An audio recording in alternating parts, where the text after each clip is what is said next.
G-Man Boxing. Do you know what I mean? Every single live he donates. I see him on other lives donating. He's got the bag on it.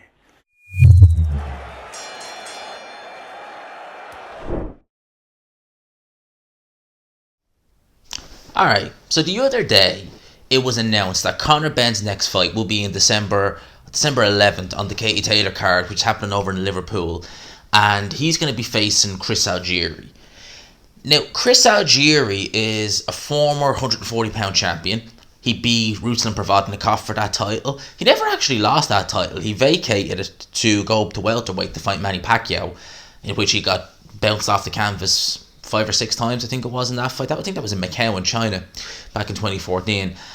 And since then, he really didn't do much. He had that fight with Amir Khan where it was competitive. He rocked Amir Khan amazingly. Lost that, got completely blown out of the water by Errol Spence. And since then, he's just kind of been there in a boxing sense. He's been more behind the scenes doing nutrition work for the likes of Daniel Jacobs, doing some punditry work for The Zone. He's actually quite a good pundit, is Chris Algieri, to be fair. But that's really been it. That's the kind of height of it. Now, I said it in review of the week about a week or two ago, that in terms of this opponent for Conor Benn, I don't necessarily have an issue with it from a matchmaking point of view. In that sense, it's quite a good little match because you're dealing with a former world champion who is faded. You know, Chris Algieri, he's kind of has two styles. Sometimes he comes forward, applies pressure like he did against Amir Khan. He was very effective actually in that fight. He did it against Tommy Coyle. That was a good little scrap, it had to be said. Tommy Coyle had seen better days when he fought Chris Algieri, as to Chris Algieri, but Chris Algieri just had that little bit more left in the tank. And he did that against Errol Spence to an extent, but that was always going to end. That was a poor strategy against Spence. That was always going to end in tears. So he can kind of do that. He can also move. He moved a lot and threw a lot of punches against Provodnikov. Even though he was down twice in that fight, he was able, in the first round, and his eye swelled up real bad, he was able to throw over 1,000 punches in that round, in that fight, I should say. So Algieri has been there, seen it, done it. He's been quite inactive over the last few years. He's fought twice, I believe, since 2017, 2018, in around then. He's been very inactive. So from a matchmaking point of view, I don't really have a problem with it. The issue that I'm having, alright, is the way they're hyping Conor Benn and the way they're building him. And the way they've been building, well, they didn't build it as Chris Algieri, but the way they built the opponent. If you want to cast your minds back to when Conor Benn's next fight was announced, it was on the Chantel Cameron undercard. And Eddie Hearn said it's going to be between a top 10 to top 15 opponent. It's time we pull the trigger on him. And in the next breath, he said Victor Ortiz, Robert Guerrero, or Chris Algieri. Now, I'm saying it straight away. Don't try and sell me that. These aren't top 15 welterweights. Not a chance. Maybe back in the day, but not right now. So the issue I have is the way they're building him, essentially. They're hyping him up to be this world beater. He's beating these phenomenal fighters. I mean, look at this. It's not really. I mean, Boots Ennis, Kavalauskas, Avanesian would probably walk through Chris Algieri at this stage. When they're building it like that, it can really be a bit frustrating. Now, Eddie Hearn has been saying, we're looking at world titles in 2022.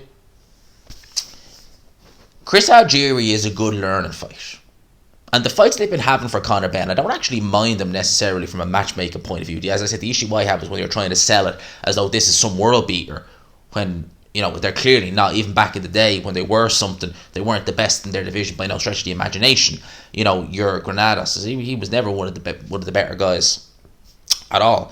And likewise Samuel Vargas, you know, they'd seen much better days at the time. Like Danny Garcia stopped him 5 or 6 years ago.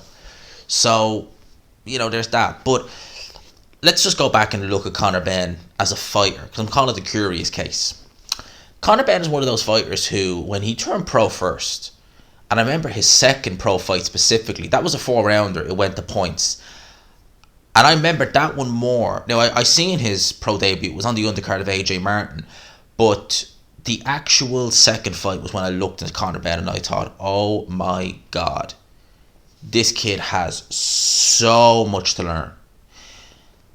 And then they put him in with Cedric Payne about a year and a bit after his pro debut. I think he turned pro in April 2016, and it was, I think, December kind of time, 2017, when they put him in with Payne. And you saw the holes in his game really exposed there. You know, he was down twice. And I'll use this analogy. There was a fighter I talked about briefly in Review of the Week called Keane Lewis. He's an Irish kid. He's only about 18.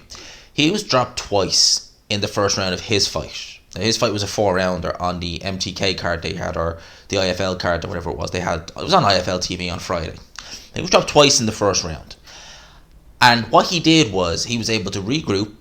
He's a kid who didn't have many amateur fights either, so it's not like he's experienced. He was only 18. He was able to regroup, just get on his boxing, and the mistakes he made, he didn't make them again.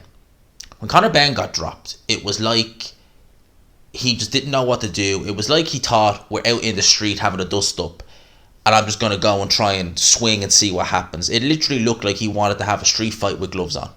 That's the best way to describe it. He didn't handle it very well, and in my opinion, he lost that fight. So what he's done since then is very impressive. He's been able to really kind of take that tough lesson. Although he didn't lose it, it was a lesson nonetheless against Cedric Payne. Go and fight him, I think 2 fights later in a rematch, and win it comfortably, and he did. I think he had him down in that fight anyway, I think with body shots. So he's improved since then. And he's been able to find new levels, you know, under Tony Sims, and just bring his game up and up and up.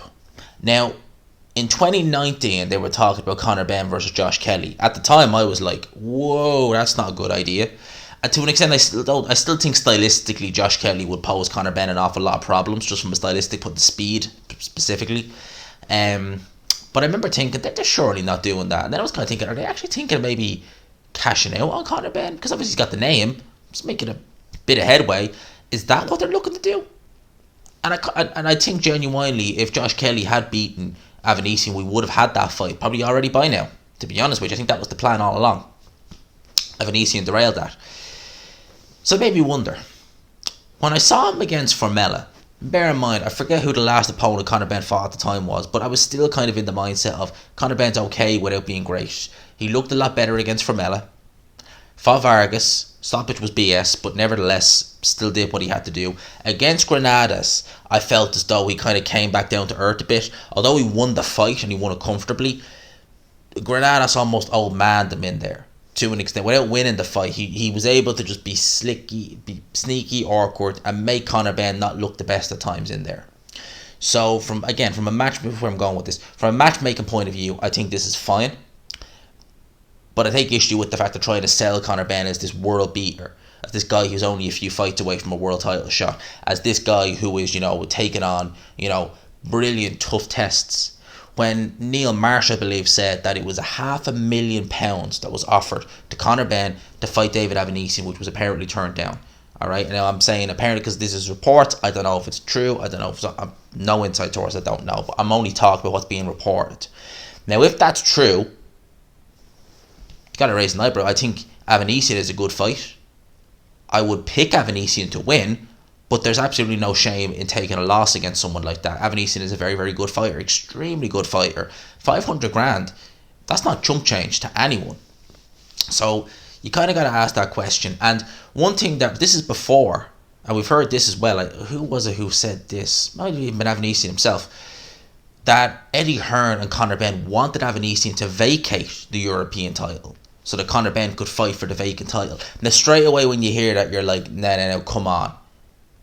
That's not how you do it. Unless the champion is like wins a world title and you're guaranteeing him that, why are you going to vacate it? Or why do you want him to fight for the vacant title?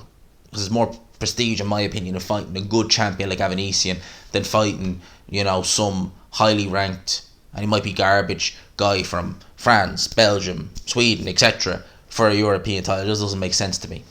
And if they want, and again, Conor Benn hasn't had any domestic fights. Like, look at someone like Michael McKinson. Style is a bit ugly, I'll admit that, he's awkward, but that's a good little domestic scrap. Well, why aren't we seeing that?